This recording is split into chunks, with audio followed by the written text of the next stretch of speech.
This is 27-year-old Sasha Samsudeen. Sasha was a manager for a real estate company in Orlando, Florida. She had a very bubbly personality, and her strong work ethic added to her charm.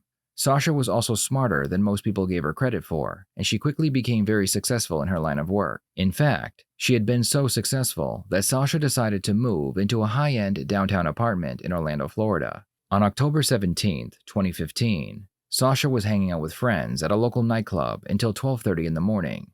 She decided to leave and go home alone, and that was the last time anyone ever saw Sasha alive again. The next morning, friends of Sasha began to worry because she was not replying to their calls.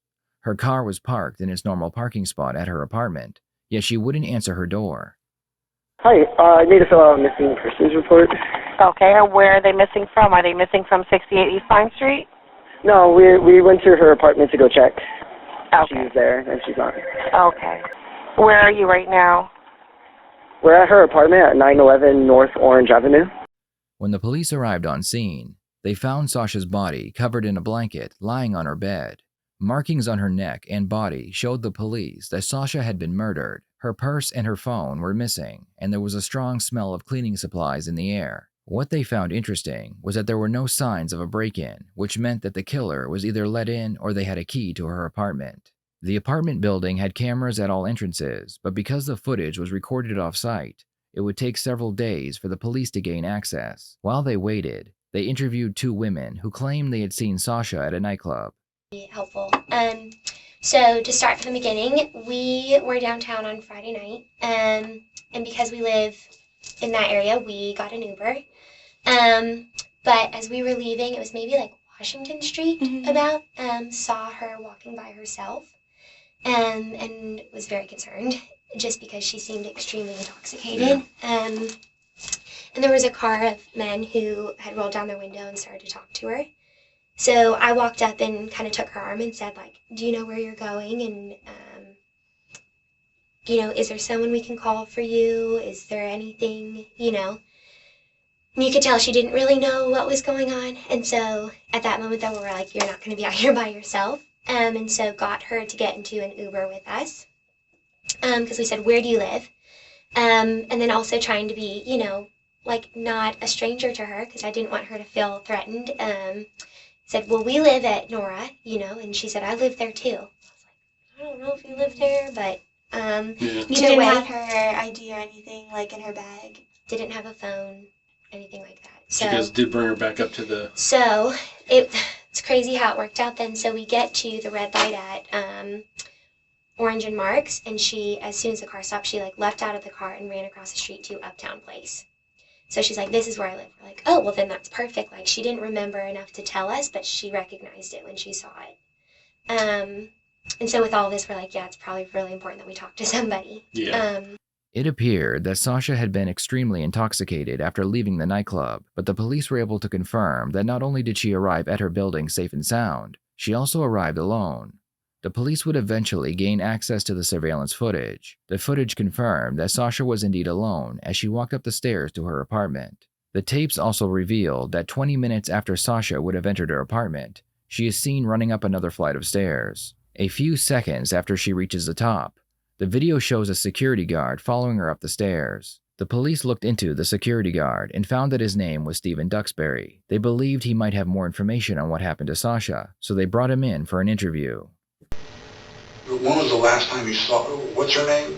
I think, well, I know because I saw the news stuff that it's like Sasha something or other. Okay, Sasha.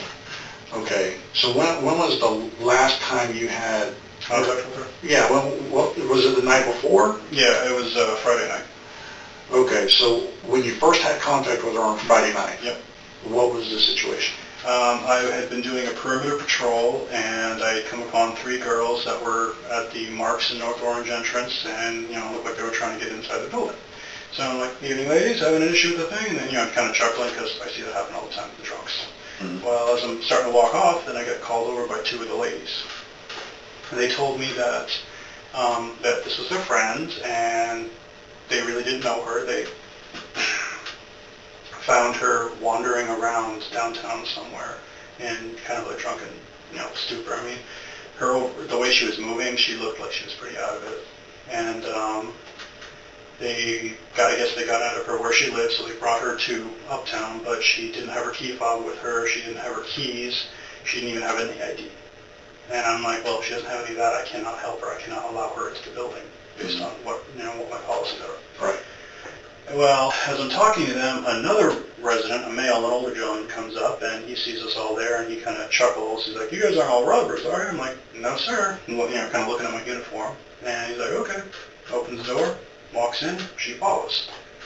Finish talking with the ladies, I go in, intent on, finding where this girl is to make sure that, she actually is supposed to be here. She's not just wandering around the building. Well, she was just wandering around the building for a while. Finally, I guess she gets to her apartment, 3:45, and she's trying to enter in the code because she's got one of those digital deadbolt things with the buttons on the outside where you can enter in a code. And Now, how did you find her on the third floor? I patrolled. I checked the buildings. I checked the floors. So how did she get up there? Do you know? Either elevator or stairs. There are multiple. There are 2 different elevators and 4 different stairwells in the building. And so you don't know how she got up there, but you were just patrolling. You come across her on the 3rd floor. Yes. Okay. Yeah, and so she's doing that, and it's like I cannot let someone just hang around in the building, trying outside their apartment. If say if they got locked out, and I didn't know exactly what to do because she's obviously intoxicated. Completely gone. So have you ever seen her before? No, never. Never seen her before? No, actually, at first I thought she was a different female who we've had issues with that the local police over there are actually familiar with because she's had other issues where she's gone home with guys completely out of her mind drunk and I guess called them because they're like, "Oh my God, this guy, I don't know where I am, I'm in this guy's bathroom." But this is not her? No, this is not her, no. Oh, okay. Now that one lives in, I think, 320. I actually had to deal with that apartment twice because first time she got locked out, second time she locked her roommate out. But so she thought maybe she had left her keys in her car, so she asked me if I would bring her to the parking garage because since she doesn't have a key fob, she wouldn't be able to get back into the building. So I'm like, sure, whatever. I've dealt with this before with other drunks who have done stuff like that. So I walk out with her, and before we even get to a car, she's like, "Wait, I think I remember the number now." So we go back in. I bring her to the door. She's there, punching the numbers away, trying to, remember what it is. And I'm just thinking to myself, God damn it. Not exactly the smartest, or not the smartest, but the most professional way to be thinking this. But I have to babysit a lot of trucks in that place. Oh, and trust it's just a pain in my ass. So I'm like, okay, look, I'm gonna leave you here. Keep trying to, plug away at this. When I come back, if you have not figured this out, we're gonna have to do something about this. Which is either she's gonna have to figure out, somehow get a hold of her friend, or I'm going to be calling the PD and have them deal with her. When I come back around after walking around, she's not there. So I'm like, okay, she must be in the building. She must have gotten in, because I checked the building, there was no sign of her. Now, do you have a residence log so you know who lives in what apartment? So you can confirm? But I can't because she had no idea. But can't she tell you what her name is and you can look it up and make sure? Yeah, well, I could have done that. When they were going through the call box initially, she said what her name was, and it did come up on the log. I remember that now. But without her phone to dial herself in, she wouldn't have been able to access the building anyway. Right. But plus, most of the residents there will not let some random person into the building. They will actually just know you come in with whoever you're supposed to be coming with, or you call them up. They will not just let people in. So when that gentleman let her in, I assumed, oh, he knows that she lives here. And then later on in the evening during my patrol, I thought I saw her again with some guy. You thought you saw the same girl with some guy? Yeah, I didn't really get a good look at her face, but the height, the hair, and the skin color was about the same thing. And again, like I said, I'd never seen this woman before, so. Was she wearing the same clothes? Well, the pants were, I think, the same, but I think she had changed her top to a white top or something.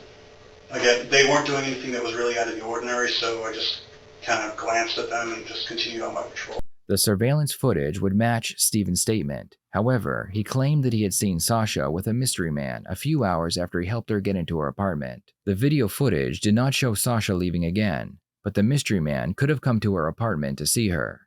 The police looked into her phone records and found that she had sent a text message to an ex-boyfriend. His name was Benjamin Roebuck, and she texted him 3 hours after she left the nightclub.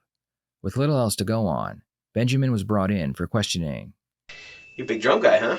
Yeah. Yeah? How'd you know that? Come on, we know everything about you guys. Come Okay. on. Yeah. No, I saw your Facebook page. Okay. Yeah. So, because, one of the things we do in these cases, we'll check the victim's social media. So I saw Facebook, and somehow or other somebody had said that you were, because we asked about who she was dating and stuff, and they mentioned your name from way back in the day. Yeah. Nothing bad, trust me. Yeah. But so I looked. I saw. Yeah. Are you a Gator? Oh yeah. And so she was a Gator too, Yeah, Sasha, right? Yeah, we went to school at the same time. He's a Gator too. He's Okay. gonna like you. Yeah. So you played drums. Yeah, I was on the drum line there for a couple of years. It's pretty hard, right? I mean, a drum line there, Yeah, it's not. I mean, it's not that easy. They do all the hazing and stuff up there, and the. They did. The initiation they cut stuff. it off because it was getting people were starting to report and all that. And so. That's part of it. That's I'm kind of torn on that because you don't seem to get hurt, but that's like part of Right. the. When you look back and you go, I made it through all that. Mm-hmm. It makes it special. It's not just anybody.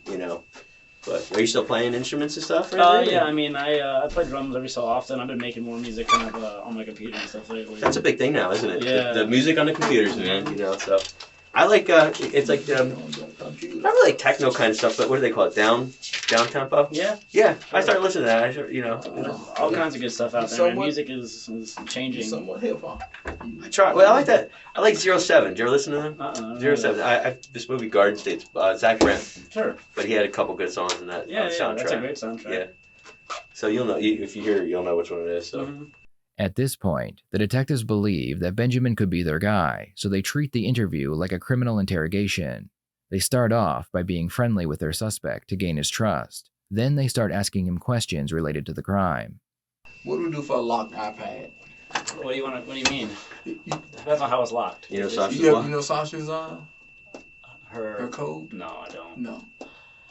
No, I wish. Because there's not much you can do to get past that. You're talking about the 4 digits? Yeah. Yeah. You have to erase it. That's the only way past that. Really? Mm-hmm. It is what it is. Mm-hmm. Do you know who this is? Yes, I do. Who is that person? Sasha Samsudine. How do you know Sasha?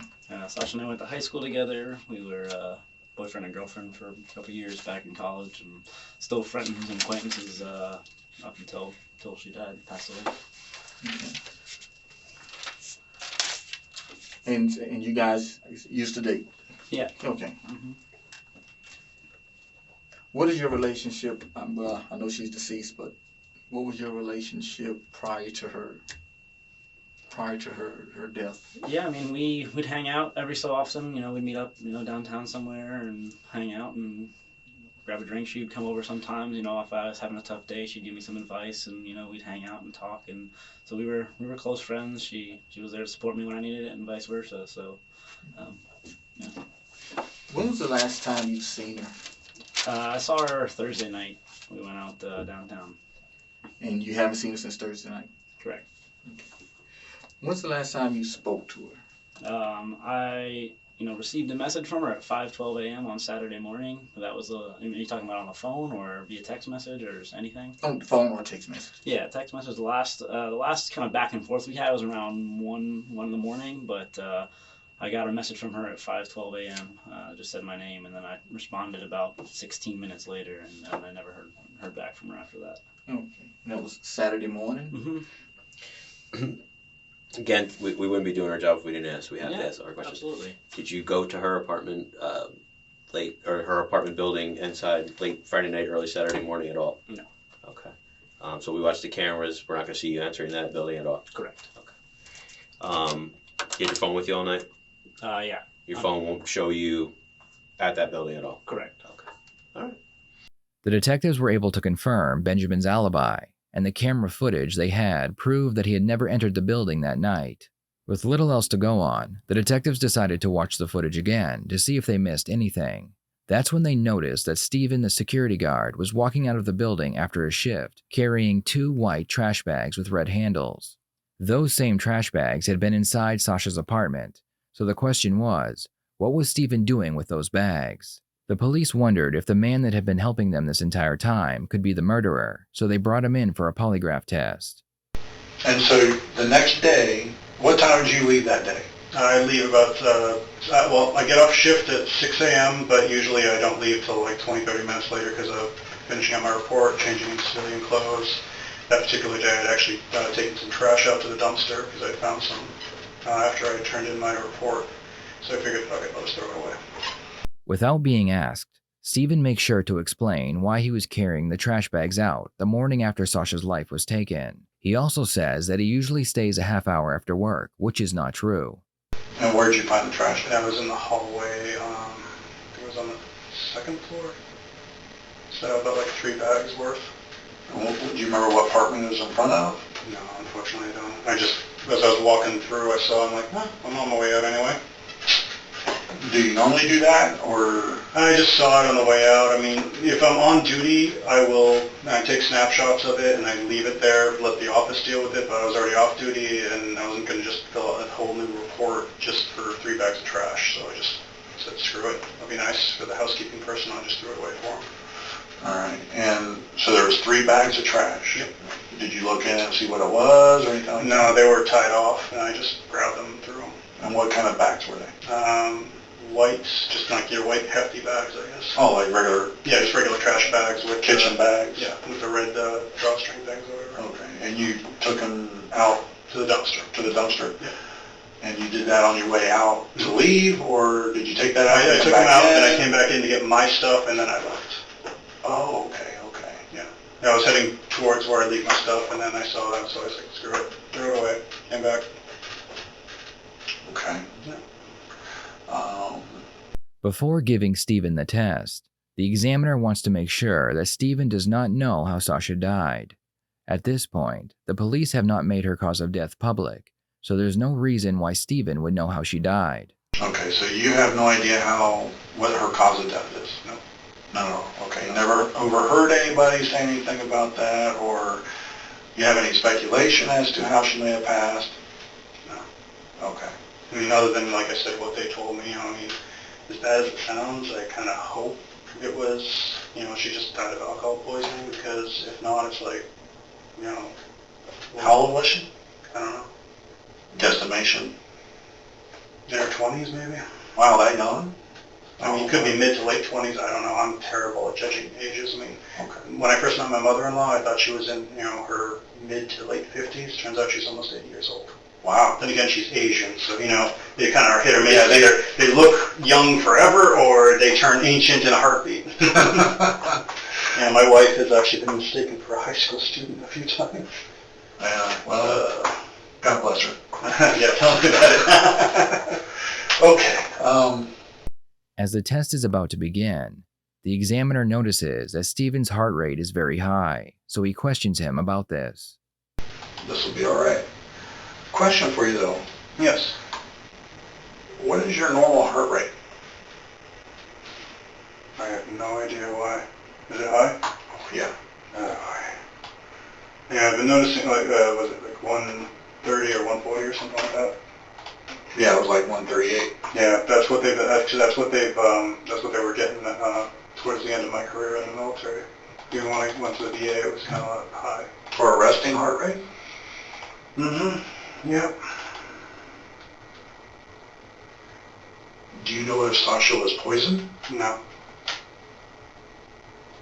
Was shot with a .22? No. Was stabbed? No. Was choked? No. As soon as Stephen answers no to that question, the examiner watches his vital signs shoot up across the screen. As we discussed before, there is no way Stephen would have known what happened to Sasha. Relax. Yeah, you're turning purple. Like I said, the test lasts about 5 minutes or so? Yeah. Heart rate's so high? Oh, yeah. God damn it. I know that heart disease runs in my family. Hopefully this isn't a precursor. The examiner prints out the heart rate graphs to show Stephen that the only times that his heart rate spiked was when he was answering relevant questions to the case. These were the 4 basic questions. Do you know who killed her? Did you enter her apartment? Did she die from strangulation? Did you kill her? I let you look at the charts. I let you tell me what jumped out of the screen, off the charts at you. Yeah. Correct? Yep. So we are of the same opinion that the only thing that really seems to be bothering you on this test is these relevant questions that pertain to the situation that we're here dealing with. So, but the thing is, when it comes to this, okay, obviously my report's going to say that you didn't do too good on this test. Yeah. All right, and I have to explain that. Okay. So, I'm here to listen to you. If you want to talk and explain to me why you might have had some issues on these questions. Okay, because if something happened and it was an accident and then you panicked because maybe, from what I understand, she was being very flirtatious to other people, and that's what got her there to the apartment, because those two girls grabbed her before she got in the car with some guys. And I don't know about that. No, I know you don't know, but that happened before she got to the uptown. Okay, these girls didn't even know her, and that's why they told you. Yeah. We don't even know her. But what happened is they snatched her up and they got her away from those guys because she was being very, very flirtatious. Okay, and so, based on this, there's something going on here. Okay, and so maybe she somehow talked you into coming in. Well, the chart's saying that you did. This is huge, and this is, did you enter her apartment? No, I didn't. All right. Well, I mean, the only thing, I'm honest, the situation is bothering me. I mean, about the whole thing about her. I mean, I'll be straight up. This whole situation has been bothering me, and just thinking about what may have happened is just. And I understand that, but that's why I was very clear about clearing that up before we took the test. I know. All right, because that was very important. Yep. And that's why I kind of did the first test first to get that out of the way, explain to you and clear those issues up. All right, so that's very important. And because I wanted you to take the best test possible. Okay, that was my goal. Yep. And I think I succeeded in that. Yeah, I mean, I was trying not to think of anything, just answer the questions, but. And you yourself was able to pick out every spot that looked like a reaction. Yep. I didn't even have to point them out to you. Okay. I'm good at analyzing patterns. Okay. Well, without even being a polygraph examiner, you were able to show me each question you had an issue with. And every single one of them on every single chart was the relevant questions. So that means there's something there. There's something that you're not telling the complete truth about. Something's bothering you about this situation, and you're not being 100% honest with me about it. That's what I can tell you, and that's all I can tell the detectives, that there is something there that you're not being 100% honest about. Now, if she invited you in to have a few drinks or something like that, or whatever it was, you need to be honest about it, because this is saying you know something, and that something happened. This is what this is telling me. And you yourself agreed that these were the situations. That's something that points out, but I mean. And like I said, sometimes things happen. If she was over flirtatious and something happened and you panicked, we can understand that. But if you conceal that and, all the evidence comes in and you had your opportunity today to talk about it, it's not going to look good, because if there was an accident, that's one thing that we can explain away. But if you don't talk about it, and it comes back, it makes it look like you're, what? A monster. Okay? And I don't think you're that kind of person. Nothing happened. I mean, I never went into her apartment. So, I mean, I don't know why it reacted the way it did. Because your autonomic system that you can't control kicked in. You have no control over that. That's why this works so well. After the examiner shows Stephen the mechanics behind the test and then explains that they know he's being deceitful, the detectives that are trained in interrogation techniques enter the room. So, now I'll let you guys talk. Are you okay, Stephen? Well, not anymore, based on what this thing is telling me.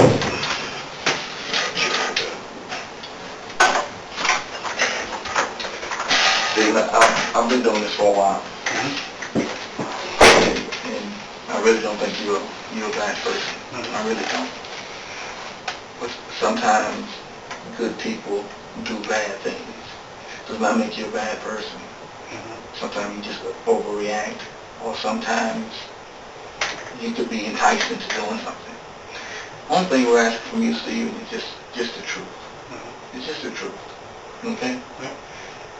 That's difficult for a lot of people. But you've been in the military. You have a lot of life experience. And I understand some bad things have happened to you in life. And lying is never going to make it better. Because I can see it in your eyes, Steve. I can see it in your eyes. Something has been laying heavy on your heart ever since you found out. It's been laying heavy on your heart. Have you thought about anything else? Just that something bad's happened on my watch. Something bad has happened. If she'd asked me to come inside the apartment, I would have told her no. But this is the problem, according to what I'm looking at.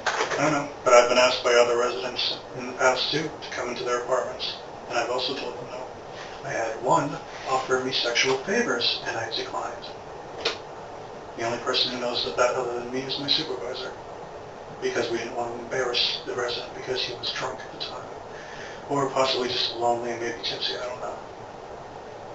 But I take my job seriously, and when my job says I'm not allowed to go into someone's apartment, I don't go into someone's apartment.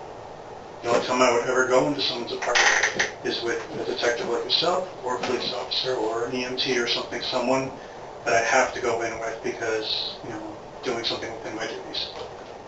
Whereas... So how do we explain this? I don't know. I am bothered by the situation, I will tell you that, because something has happened to someone in a building that I'm responsible for, that I'm supposed to keep everyone safe. Yes, I've been bothered by this since the moment I saw and heard about the situation. It's been bothering me. I've been having a hard time sleeping because of this. I've been terrified of what's going to happen when I go to work tonight because I know I'm going to be having residents asking me questions. I might even have newspaper people trying to corner me. This whole thing is bothering me. And I knew this was going to end up happening because this is not the first time I've had police officers assume I did the worst thing. Second thing is this. I know you take your job seriously.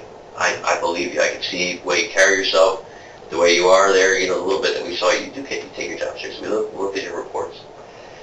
You're very serious. Methodical, wouldn't you think? Yeah. Meticulous? Yes. Don't miss anything? Try not to. For the most part, you would say you don't, right? Yeah. You document things? Don't miss anything? Again, like I said, try not to, but everyone's human. Right. But for the most part, when you see a violation or something happens, you notate on your records, correct? Yes. Okay. So, with that being said, we have an issue. Okay. Okay. What garbage did you take out that day? Some trash I found on my way out after I turned in my report. Where did you find it? I think it was on the second floor. On the second floor? Yeah. What was on what apartment? I don't remember. You don't remember? No. That's happened to you before? What, not remembering? Or No, finding trash. Yeah, usually I find it during my shift. And what do you do with it? Usually I just document it. When was the last time you took trash out? Usually don't, because when it's on my shift, I just deal with it. Where was your car parked? On the second floor. Okay. And you said you were on your way out? Yes. But you came back in? Yeah, because I had to get my stuff, and then I went back out and left. So you weren't really on your way out then? I was on my way to get my stuff. But you understand what I'm saying? Yes, I know what you're saying. So, we have an issue. Mm-hmm. You didn't report that, did you? No, it was already after my shift was over. But it's still a violation, right? Mm-hmm. Somebody violated, Yeah. and you never mentioned it? No, it was off my shift. I understand that. I'm not saying it wasn't, but still, you say you document things, you don't miss things, right? Yeah, once on my shift. Right. So you understand how that's starting to look? Yeah, it doesn't look good. Right. Okay. Since the investigation began, not once has Stephen asked what happened to Sasha. He knows she died, and he knows they are investigating a homicide, but he has yet to ask how she died. Stephen, I have an issue with something else too. I'm going to tell you. I look at human behavior, human nature, okay? Okay. And I have an issue with something. Mm-hmm. We've been doing this for a long time. Mm-hmm. And every Everybody that we've spoken to about this case has asked us several questions. What happened? How? When? You've never asked any of it. No, I don't understand I that. don't want to know. Why not? Because I don't want to find out that something happened on my shift that I could have prevented had I been around.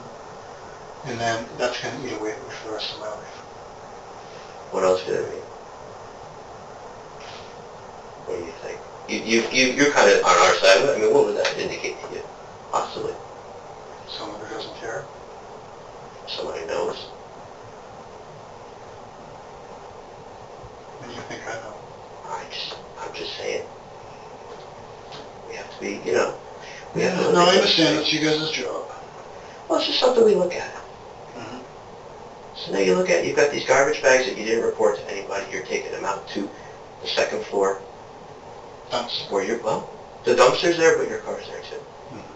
Okay? There's things missing. Right? Okay.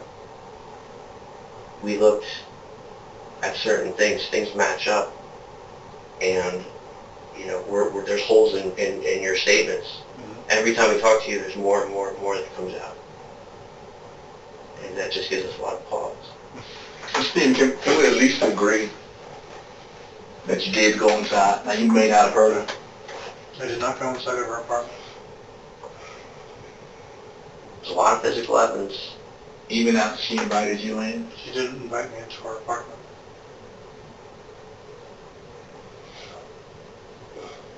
So you know there's audio. There's audio. We can hear you too. She didn't invite me into her apartment. And if we're going to continue on this line of discussion, I think we're done here for now. Then I'm going to go home, I'm going to take a nap, and I'm going to go to work. If you guys want to talk to me again some other time, we'll have a lawyer involved, because at this point, I don't feel comfortable talking with you detectives. Because it sounds to me like you're trying to make me say something, like I did something and I did not. We want the truth is all we want. Well, you have the truth. I'm sorry that some of my stuff has been kind of spotty. I'm sorry I may have forgotten some key details or even minor details that look really bad when they're not told. But I have told you everything. I've been more than cooperative. I mean, I even told you yesterday that I wasn't familiar and I'm not kind of nervous about these things. I still came in today. You did. Now I'm looking at this, now I'm seeing this as a mistake to come in for this, because now it just makes it look like I did something, because obviously I'm bothered by the situation. There was a dead person that I saw in the building I'm responsible for the security of. Well, one thing I can't do, Stephen, is change it. I know, no. You do understand that. No, I understand that. No, I understand you've already said that you're done for the day. Yeah, I do understand that, and I respect that. But you have to know, this isn't going away. Okay, I know, I understand. I'm looking at it now.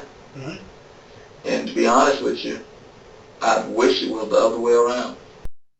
After Stephen left, the police were able to get a court order for his DNA and his fingerprints. His prints would match the 2 prints found in Sasha's apartment, and his DNA matched the DNA found on Sasha's body. The police would look into Stephen's phone, and they found that he had made a Google search during his shift the night Sasha's life was taken. Each apartment in the building could either be accessed by a key or by using a pin pad. Stephen was searching the internet, looking for a way to bypass the pin pad on Sasha's door. Needless to say, Stephen was found guilty of first-degree murder, and he will be spending the rest of his life in prison. Thank you for watching this video. I would love to hear your thoughts on this case, so please share them in the comments below.